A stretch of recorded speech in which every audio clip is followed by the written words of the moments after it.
अरब का जलता रेगिस्तान, एक ऐसा समाज जहां इंसानियत की कीमत बाजारों में तय होती थी और कमजोरों का जीवन गुलामी की जंजीरों में था। इसी दहकती रेत पर निहत्थे इंसान को लिटाया गया, सीने पर भारी पत्थर रखा गया ताकि सांस लेना सजा बन जाए। ये हजरत बिलाल थे। जुल्म करने वालों की शर्त सीधी थी, या तो पैगंबर मोहम्मद सल्लल्लाहु अलैहि वसल्लम का रास्ता छोड़कर वापस पुरानी मूर्तियों के आगे सिर झुका लो, या फिर इस तपती धूप में तड़प तड़प कर जान दे दो। दर्द की उस इंतहा में जहां एक आम इंसान चीख पड़ता, हजरत बिलाल के होंठों से एक ही शब्द गूंज रहा था, अहद अहद, यानी अल्लाह एक है। तपती रेत और भारी पत्थर के बीच से निकलती ये एक शब्द की गूंज उस यकीन को बयान कर रही थी जिसे दुनिया की कोई भी ताकत तोड़ नहीं सकती थी। मक्का के जालिमों ने देख लिया कि उनके कोड़े जिस्म को तो चीर सकते हैं, लेकिन एक सच्चे मोमिन के रूहानी सुकून को खरोच तक नहीं ला सकते। दर्द के इस भयानक मंजर के बीच वहाँ हजरत अबू बकर पहुँचे। एक इंसान को इस कदर तड़पता देख उनका दिल दहल गया। बिना एक पल के देरी किए उन्होंने बिलाल के क्रूर मालिक को मुंह मांगी एक बहुत बड़ी रकम अदा कर दी, एक ऐसी कीमत जो उस वक्त किसी भी गुलाम के लिए सोची भी नहीं जा सकती थी। सौदा पूरा होते ही अबू बकर ने बिलाल को हमेशा के लिए आज़ाद कर दिया। मक्का के वो घमंडी सरदार हैरान थे, क्योंकि उनकी समझ में इंसान की हैसियत उसकी दौलत और कबीले से थी। इस एक कदम ने मक्का के सदियों पुराने ऊंच नीच के कायदों को हिला कर रख दिया।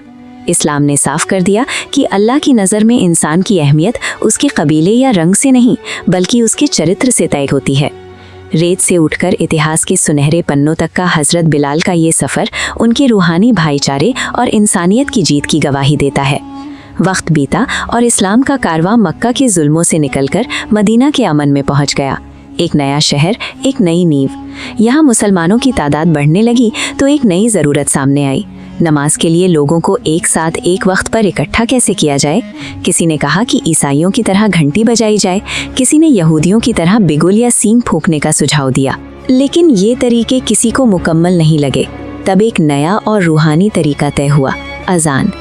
किसी बेजान चीज़ की आवाज़ एंटिटी के बजाय एक इंसान की पुकार से लोगों को अल्लाह की तरफ बुलाना, और जो ये पुकार लगाएगा उसे मुअज्जिन कहा जाएगा। मदीना के तमाम बड़े सरदारों और जान पहचान वाले चेहरों के बीच पैगंबर मोहम्मद सल्लल्लाहु अलैहि वसल्लम ने इस मुक़द्दस काम के लिए हज़रत बिलाल को चुना। उनके दिल की सच्चाई और उनकी आवाज़ का दर्द उन्हें इस काम के लिए सबसे ख़ास बनाता था। एक ऐसा इंसान जिसे मक्का की सड़कों पर जलील किया गया, आज एक वैश्विक धर्म की सबसे अहम आवाज़ बन चुका था। समाज के सारे झूठे रुतबे पीछे छूट गए। फिर वो दिन भी आया जब मुसलमान एक बड़ी ताकत बनकर मक्का वापस लौटे, बिना किसी खून खराबे के एक शांतिपूर्ण फतह। इस ऐतिहासिक मौके पर पैगंबर सल्लल्लाहु अलैहि वसल्लम ने हज़रत बिलाल को एक ऐसा हुक्म दिया जिसकी मिसाल नहीं मिलता।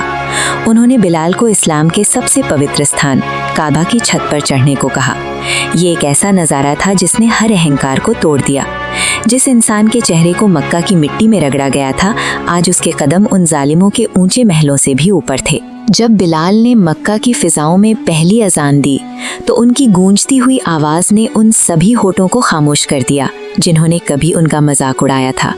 ये पल इस बात की मोहर था कि दुनियावी हैसियत, दौलत या रंग रूप की कोई अहमियत नहीं।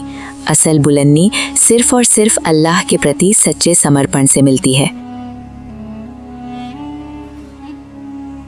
लेकिन मदीना की ये खुशियाँ हमेशा के लिए नहीं थीं। पैगंबर मोहम्मद सल्लल्लाहु अलैहि वसल्लम के दुनिया से पर्दा फरमाने के बाद पूरे शहर पर एक गहरा सन्नाटा छा गया।